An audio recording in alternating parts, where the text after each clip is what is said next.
자, 우리 같이 말씀 보도록 하겠습니다. 오늘 우리에게 주시는 하나님 말씀은 요한복음 7장 우리 1절에서 우리 9절입니다. 오늘 우리에게 주시는 하나님 말씀은 요한복음 7장 우리 1절에서 우리 9절입니다. 함께 찾으셔서 말씀 보도록 하겠습니다. 요한복음 7장 우리 1절에서 9절.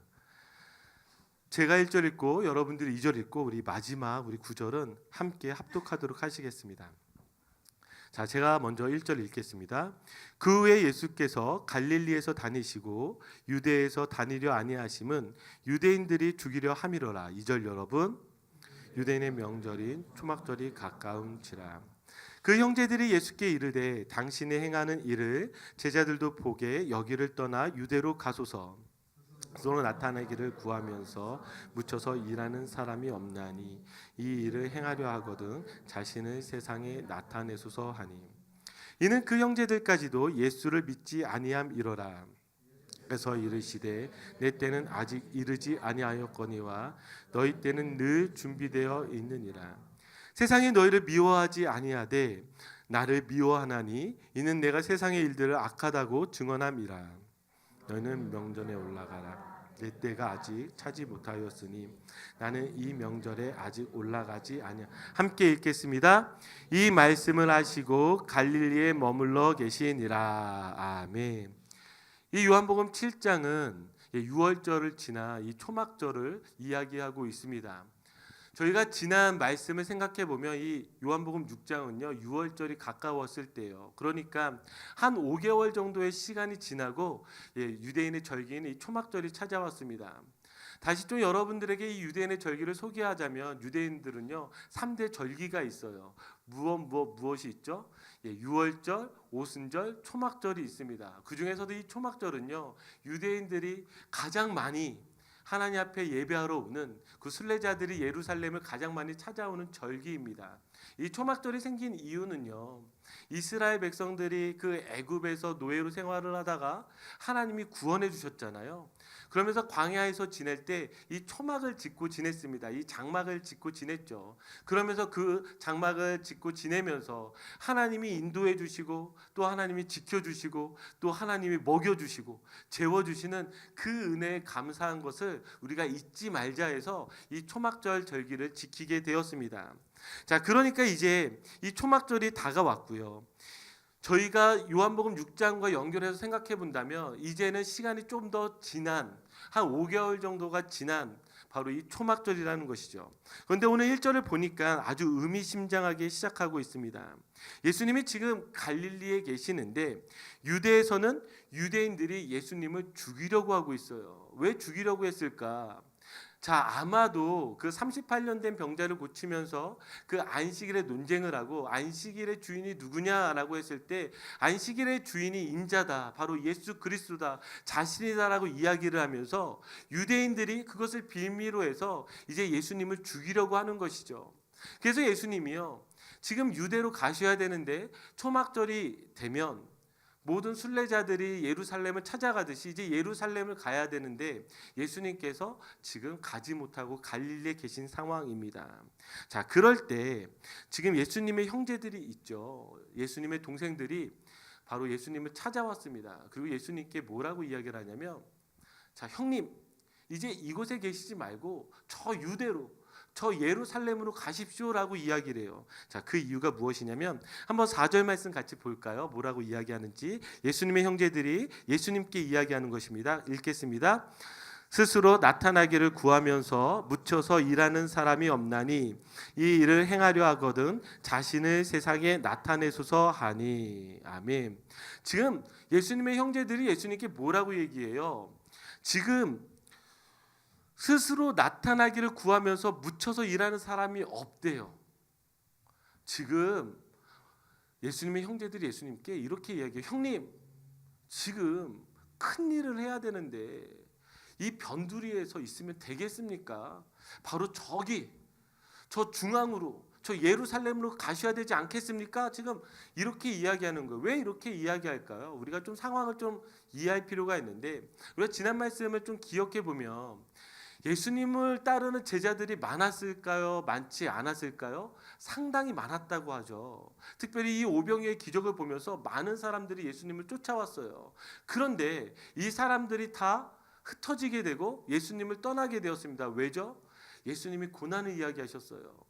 그러니까 수많은 사람들이 자기의 기대와 자기의 소망과 예수님이 어긋나게 되니까요. 지금 어떤 상황이 벌어진 거예요? 많은 사람들이 예수님을 떠나버리게 된 거예요. 근데 예수님의 형제들이 보았잖아요. 저 예루살렘에서, 저 유대에서 예수님께서 하셨던 일들을 봤고요. 많은 사람들이 예수님을 쫓아다녔던 걸 봤어요. 그런데 지금은 어떤 상황인 거예요? 예수님을 따르는 사람이 거의 없어요. 이제 저 예루살렘으로도 못 들어가요. 그냥 변두리에 있어요. 그러니까 정말 실패한 사람처럼 보이는 거예요. 그러니까 어떻게 생각하는 거죠? 아니, 우리 형님 능력 있는데 저 예루살렘에 가서 저 오병의 기적을 한 번만 더 보여주면 이전처럼 사람들이 다 모일 텐데 왜 여기에 있는 거지? 그러면서 예수님께 이야기를 하는 것입니다. 자, 세상에 당신 자신을 나타내소서. 예수님을 세상에 나타내소서 이렇게 이야기하는 것이죠. 자, 이 말이 틀린 말일까요? 이 말이 틀린 말일까요? 저는 이 말을 가지고 곰곰이 생각해 보았습니다. 그런데 일단 이 세상이라는 단어는요. 이 세상이라는 단어는 이 요한복음에서 사실은 예수님과 반대되어져서 표현되어질 때가 참 많습니다. 자, 제가 말씀을 조금 더 읽어드리자면 요한복음에서는 어떻게 표현하고 있냐면요. 요한복음 1장 10절 그가 세상에 계셨으며 세상 그로 말미암아 지은 바 되었으며 세상이 그를 알지 못하였고 뭐라고요? 세상이요 예수님을 알지 못하였다라고 그럽니다. 오늘 우리가 읽었던 요한복음 7장 7절에서 뭐라고 이야기하냐면 세상이 너희를 미워하지 아니하되 나를 미워하나니 세상이요 예수님을 미워했대요. 그러니까 지금 요한복음 안에서는 예수님과 세상이요 반대적으로 혹은 적대적으로 이렇게 그려지고 있어요. 그러니까 우리가 여기에서 한 번 더 고민해 봐야 되는 건 무엇이냐면 이 말들을 우리가 교회 안에서 할 때도 참 많습니다. 저도 목사잖아요. 우리도 교회 개척했잖아요. 그러면 이렇게 생각할 수 있어요. 이왕이면 목사님 개척교회가 아니라 큰 교회에서 좀 멋지게 크게 사역해야 되지 않습니까? 저희가 또 다른 교회를 세우는 교회가 저희 비전인데 목사님 저희 교회가 이왕이면 작은 교회가 아니라 큰 교회가 되어줘야 되지 않겠습니까? 그래서 저희가 세상을 향해서 더 큰 영향력을 끼쳐야 되지 않습니까? 저는 어렸을 때부터 제일 많이 들었던 말들이 어떤 말들이냐면 저는 머리가 되는 얘기예요. 꼬리가 되지 말라고. 머리가 되라고. 그래서 세상에서 더 큰 일들을 해야 된다고. 근데요 정말 세상에서 더 큰 일을 한다고 해서 하나님께서 더 큰 영광을 받으실까요? 아니요, 그렇지 않아요. 우리의 기준은요 그것에 있지 않아요. 무엇에 있어요? 내가 얼마나 더 큰 일을 하느냐가 아니라 내가 얼마나 더 하나님께 사로잡혀 있느냐, 바로 그 싸움이잖아요. 내가 무엇을 가지고 있느냐가 아니라 내가 하나님 손에 붙들려 있느냐 붙들려 있지 않느냐, 바로 그 싸움이라는 것이죠. 지금 예수님의 형제들은요 지금 예수님이 실패했다고 생각했어요. 사람들이 다 떠나버리고 이 갈릴리 변두리에서 도저히 가망이 없다고 생각했어요. 그래서 예수님이 성공을 하려면 다시 저 예루살렘으로 가야 된다고 생각했어요. 그러나 예수님은 결코 그렇게 생각하지 않으셨습니다. 그럼 예수님이 뭐라고 말씀하셨을까? 자, 오늘 6절 8절을 보시면 예수님의 형제들에게 이렇게 이야기를 합니다. 자, 6절에는 내 때는 아직 이르지 아니하였거니와 8절을 보니까 내 때가 아직 차지 못하였으니. 자, 내 때가 이르지 않았다 그러세요. 내 때가 아직 차지 않았다 그러세요. 자, 이 말은요 어떤 말이 되는 거예요? 예수님이 지금 능력이 없어서 그렇게 하지 않는 것이 아니라 아직 그 시간이 되지 않았다라는 거예요. 그 시간이 아직 오지 않았다라는 거예요. 그러면 예수님의 때는 도대체 무엇이길래 예수님은 지금 그렇게 세상에 자신을 나타내지 않을까요? 자, 요한복음은 이것을 이렇게 분명히 이야기를 합니다. 자, 요한복음 13장 1절 뭐라고 말씀하시는지 우리 한번 같이 한 목소리 읽어보겠습니다. 시작. 유월절 전에 예수께서 자기가 세상을 떠나 아버지께로 돌아가실 때가 이른 줄 아시고 세상에 있는 자기 사람들을 사랑하시되 끝까지 사랑하시니라. 아멘. 자, 예수님의 때는 어느 때이냐면요, 예수님이 십자가를 지시는 때입니다. 예수님 십자가에서 죽으실 때예요. 예수님이 다시 살아나실 때예요. 예수님이 다시 하나님께로 돌아가실 때가 바로 예수님의 때라는 거예요. 그러니까 예수님이 하시려는 일은요, 지금 놀라운 기적을 보여주신 것이 예수님의 때가 아니에요. 예수님의 그 말씀을 전하시는 때가 예수님의 때가 아니에요. 예수님이 말씀하시는 때는 예수님의 이 구원의 사역이 언제 이루어지는 거예요? 바로 이 십자가 가운데 이루어지는 것이죠. 바로 그 때가 예수님의 때라고 이야기를 하는 것입니다. 자, 그런데 제 눈에 들어왔던 것이 무엇이냐면 6절 다시 본문 말씀을 보니까 예수님이 내 때가 이르지 않았는데 우리를 향해서 하시는 말씀이 하나가 있었어요. 자, 예수께서 이르시되 내 때는 아직 이르지 아니하였거니와, 그러면서 뭐라고 이야기하시냐면 내 구원의 사역의 때는 아직 이르지 않았지만 바로 너희의 때는 늘 준비되어 있느니라, 이렇게 말씀하세요. 예수님의 그 시간은 아직 오지 않으셨는데 지금 우리의 시간, 그 시간은 바로 왔다라고 이야기를 합니다. 자, 헬라어 성경에서는 이 시간을 나타내는 단어가 세 가지가 있습니다. 호라, 크로노스, 카이로스, 이 세 가지의 단어가 시간을 나타내요. 특별히 이 호라라는 것은 특정한 시간의 때를 이야기하고요, 이 크로노스라는 시간은요, 우리가 일반적으로 말하는 그 시간입니다. 지금 시간이 지나가고 있잖아요. 이 시간들을 크로노스라고 해요. 근데 이 카이로스라는 말은요, 특별히 헬라어 단어는 기회라는 뜻을 가지고 있어요. 카이로스는 좀 여러분들에게 좀 소개를 하자면 사실은 그리스 신화에 나오는 신입니다. 자, 이 신의 모습인데요. 이 신을 좀 가만히 잘 보면 좀 특징이 무엇이냐면 앞머리가 길어요. 상당히. 그리고 뒷머리가 대머리입니다. 그러니까 앞은 머리가 긴데 뒤에는 머리가 없어요. 자, 누군가를 찾지 마시고요. 자, 하여튼 앞머리는 길고 뒤에는 머리가 없어요. 그리고요, 여기에 날개가 있잖아요. 등과 어깨에 큰 날개가 있는데 날개가 한 군데 더 있습니다. 어디 있죠? 발목에 있어요. 자, 이게 의미가 있어요. 왜 이 카이로스가 기회라는 말이 되냐면, 기회라는 것이 무엇이냐면, 자, 이 카이로스가 찾아오면 이 카이로스를 잡으려면 어떻게 해야 돼요? 머리를 잡을 수 있게 잘 잡아야 된다고 해서 앞머리가 긴 거예요. 그런데 이 기회가 사라져 버리면 어떻게 돼요? 다시 잡으려고 해도요, 머리가 없으니까 잡힐 수가 없어요. 그뿐만이 아니라 왜 날개가 두 개냐면 기회는요, 사라질 때 아주 금방 사라집니다. 그러니까 기회는 언제 하는 거예요? 기회는 올 때 잡아야 되는 거예요. 그래서 이렇게 생긴 거예요. 그러니까 헬라어 의미 안에 이 카이로스라는 건 무엇이냐면 바로 기회는 올 때 잡아야 되는 것이고 사라질 땐 빨리 사라지며 다시 잡을 수 없다라는 것을 의미하는 거겠죠. 자, 이 카이로스가 성경으로 들어오면서도요, 동일하게 기회라는 단어를 가지고 있지만 이거는 그리스 신화에서 나오듯이 그렇게 의미를 쓰는 것은 아니고 성경적으로 우리 가운데 의미를 가지고 있습니다. 그 의미는 무엇이냐면 바로 하나님과 연결해서 하나님의 시간이라 그래요. 그래서 카이로스를 가만히 보니까 이 시간들은 어떤 시간들이냐면 바로 하나님이 일하시는 시간을 의미하죠. 그러니까 너희의 때, 이 말은 무엇이에요? 하나님이 너희를 위해서 일하시는 그 때가 아니겠습니까? 자, 이 카이로스를 좀 더 여러분들에게 소개하고 싶은데 성경에서는 이 카이로스를 좀 더 자세히 설명하고 있는 말씀이 하나가 있습니다. 에베소서 5장 우리 15절 17절이에요. 우리에게 오늘 말씀과 연결해서 에베소서 5장 우리 15절 17절 말씀을 같이 한 목소리로 읽어보도록 하겠습니다. 자, 우리 같이 읽겠습니다. 그런즉 너희가 어떻게 행할지를 자세히 주의하여 지혜 없는 자같이 하지 말고 오직 지혜 있는 자같이 하여 세월을 아끼라. 때가 악하니라. 그러므로 어리석은 자가 되지 말고 오직 주의 뜻이 무엇인가 이해하라. 아멘. 자, 먼저 이 15절 17절을 보니까 지금 뭐라고 얘기하고 있어요? 너희가 이 땅 가운데 살아가는데 아주 자세히 주의해야 된대요. 그래서 지혜가 있어야 된대요. 근데 이 지혜가 무엇이냐면 17절을 보니까 오직 주의 뜻이 무엇인지 이해하는 거죠. 자, 이 두 구절을 한 구절로 설명하는 것이 바로 이 16절입니다. 세월을 아끼라. 때가 악하니라.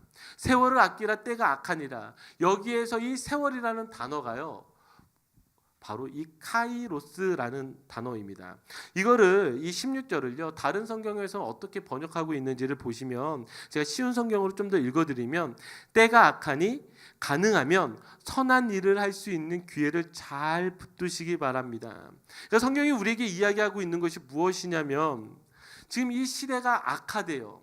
근데 여기 영어 표현도 그렇고 또 원어 성경의 표현도 그러면은요 이걸 사실 직역적으로 더 정확하게 번역을 하자면 이 때가 악하다라는 말은 무엇이에요? 시간이 지금 누가 주관하고 있어요? 시간을 사탄이 마귀가 주관하고 있어요. 그래서 칼빈은 뭐라고 이야기를 하냐면요 칼빈은 우리들에게 이렇게 강하게 이야기하고 있습니다. 칼빈은 악으로 마귀로부터 시간을 되찾아야 한다. 그러니까 그리스도인이 된다는 것은요 마귀로부터 빼앗긴 그 시간들을 다시 되찾아야 된다라고 이야기를 하는 거예요. 그러면서 뭐라고 표현하고 있는 거예요? 바로 세월을 아끼라라고 얘기해요. 자, 이 세월이 뭐라 그랬어요? 카이로스라 그랬습니다. 그러면 이 세월을 아끼라 그러면서 연결되는 이 표현을 봐야 되는데 이 연결되는 표현이 아끼라인데 이 아끼라는요 엑사고라조라는 헬라어 단어를 쓰고 있어요. 엑사고라조라는 단어의 뜻은요 단순하게 아끼다라는 뜻을 가진 것을 넘어서 사실은 무엇으로부터 사다, 무엇으로부터 속량하다, 무엇으로부터 건져내다 이런 의미를 가지고 있어요. 그래서 자 보시면 말씀 두 가지를 더 보시면요 이렇게 연결이 되는데 에베소서 1장 7절 우리 한번 같이 읽어볼까요? 시작. 우리는 그리스도 안에서 그의 은혜의 풍성함을 따라 그의 피로 말미암아 속량 곧 죄사함을 받았느니라. 여기 이 속량이라는 단어가 바로 이 엑사고라조라는 단어예요. 그러면 속량이 어떤 의미예요? 저희가 교회를 다니면서 속죄받았다, 속량함을 받았다 이런 표현들이 있는데 여러분 잘 모르시죠? 이 속자가 속할 속자예요. 그러니까 어떤 노예가 있는데 속해지려면 이 노예가 뭐예요? 값을 지불해야 자유를 얻을 수 있잖아요. 그 노예에게 그 값을 그 노예 주인에게 그 값을 지불하고 노예를 사내는 것을요 속하다라는 말을 가지게 돼 있어요. 그러니까 속죄라는 말은 어떤 말이 돼요? 속량하다는 말은 어떤 말이 돼요? 지금 하나님께서 예수 그리스도의 피값으로 우리를 사셨다라는 거예요. 무엇으로부터? 죄로부터. 죽음으로부터 우리를 사셨다라는 말이 되는 것이죠. 자, 이때 쓰이는 단어가 바로 엑사고라저라는 말이에요. 자, 골로새서 4장 5절도요. 자, 우리 한번 같이 읽어볼까요? 시작.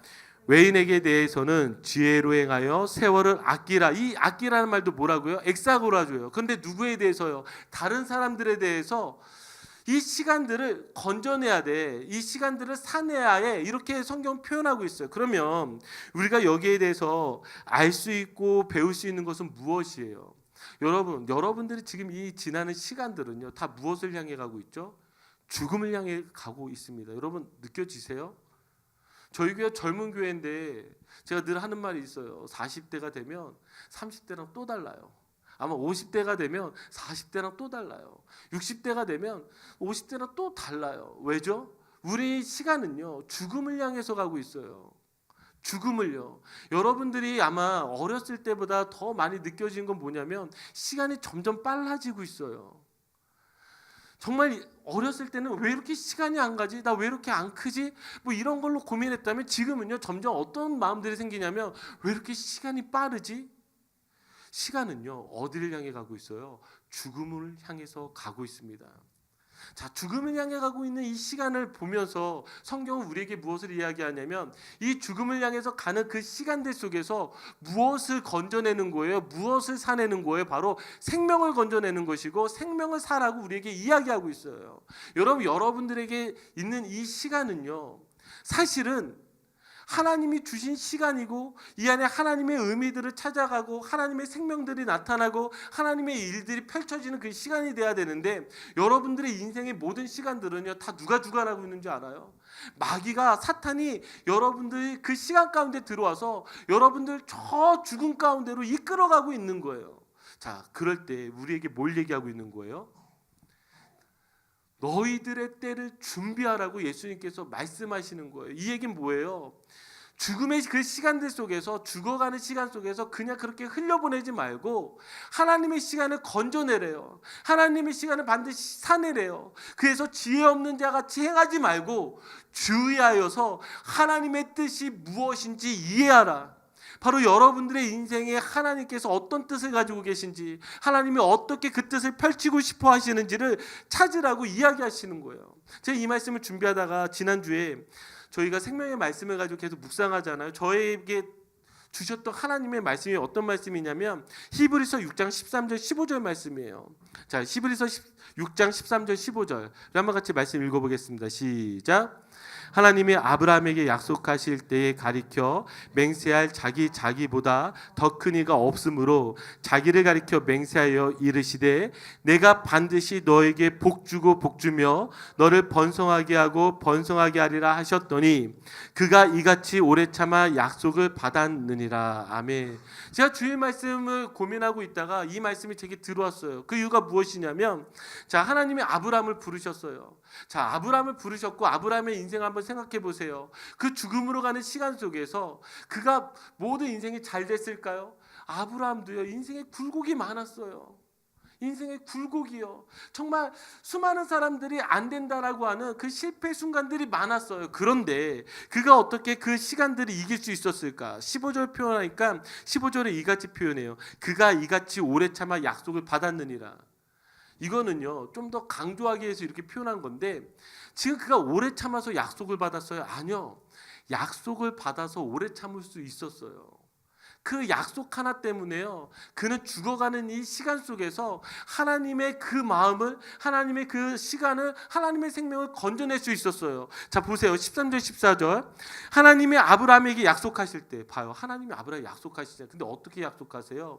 하나님이 자기보다 더 큰 이가 없으니까 자기를 가리켜 맹세했어요. 이 말은 무엇이에요? 내가 반드시 너와 약속한 것을 반드시 이룰 거야. 그러면서 뭐라고 얘기하죠? 내가 반드시 너에게 복주고 복주며 너를 번성하게 하고 번성하게 하리라.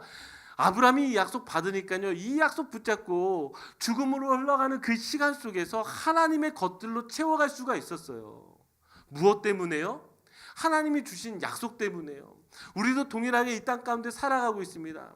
여러분들 상황은 전 잘 모르겠어요. 아는 분도 있고 또 모르는 분들도 있어요. 그런데 여러분, 오늘 예수 그리스도와 같은 상황들이 있는 사람 있지 않아요? 모든 사람들이 안 된다고 하는 그 순간이요, 예수님도요, 사람들이 다 떠나버렸어요. 계획하던 일이 잘 되지 않았어요. 지금 예루살렘에 계셔서 예루살렘에 사역하셔야 되는 분이요, 변두리에 밀려서 그곳에서 있어요. 모두가 안 된다고 하는 그 순간이요. 그 순간이 어떤 순간이에요? 하나님이 일하시는 카이로스의 순간이요. 거기에서 그 카이로스를 건져내지 않으면은요, 그 사람은 세상에서 보는 것과 같이 실패한 사람일 수 있어요. 그런데 그 순간에요, 뭐예요? 하나님의 카이로스를 건져내는 사람은요, 어떤 사람이 되는 거예요? 이와 같은 사람이 되는 거예요. 우리들의 인생이요, 실패한 인생이 되는 것이 아니라 하나님으로 채워져서요, 하나님으로 인해서 성공한 사람이 되는 거죠. 그래서 이 말씀 앞절을 보면은요, 이렇게 이 말씀이 저에게 참 많이 남았던 건데, 12절이요. 제가 우리말 성경으로 번역된 걸로 읽어드릴게요. 여러분은 게으른 사람이 되지 말고 믿음과 인내로 약속을 상속받은 사람들을 본받는 사람이 되십시오. 뭐라고 얘기하는 거예요? 지금 다 그리스도인들인데요, 이 그리스도인들 가운데 게으른 사람들이 있어요. 어떤 사람들이 게으른 거예요? 시간을 마귀와 사탄에게 주는 사람들이요, 시간을 허비하는 사람들이요, 그 시간 속에서 하나님의 생명을 건져내지 못하는 사람들이요. 여러분들은 어떤 사람들이세요? 그러면서 뭐라고 얘기하죠? 믿음과 인내로 약속을 상속받은 사람들을 본받는 사람이 되십시오. 그러니까 여러분들은 약속받은 사람들이에요. 여러분들 말씀 있는 사람들이잖아요. 이런 사람들의 삶과 인생은 어떻게 돼야 되는 거예요? 그냥 게으른 사람처럼 여러분들의 시간을 그냥 버리는 것이 아니라 여러분들의 매일매일의 삶 속에서 그 시간을 건져내면서, 그 하나님을 건져내면서, 하나님의 생명을 건져내면서 살아가야 된다라고 우리에게 이야기하는 것이죠. 자, 사랑하는 성도 여러분, 이렇게 여러분들을 축복하고 싶습니다. 여러분들의 삶 속에서 하나님이 주신 이 시간을 건져내는 그런 사람이 되십시오. 그것이 바로 여러분들이 살아갈 수 있는, 그 여러분들이 잘 살 수 있는, 그 여러분들에게 하나님의 은혜가 펼쳐지는 바로 그 순간이 되는 것입니다. 우리는 이 땅의 시간을 그냥 흘려보내는 사람이 아니라 그 시간 속에서 하나님을 건져내며 살아가는 사람들입니다.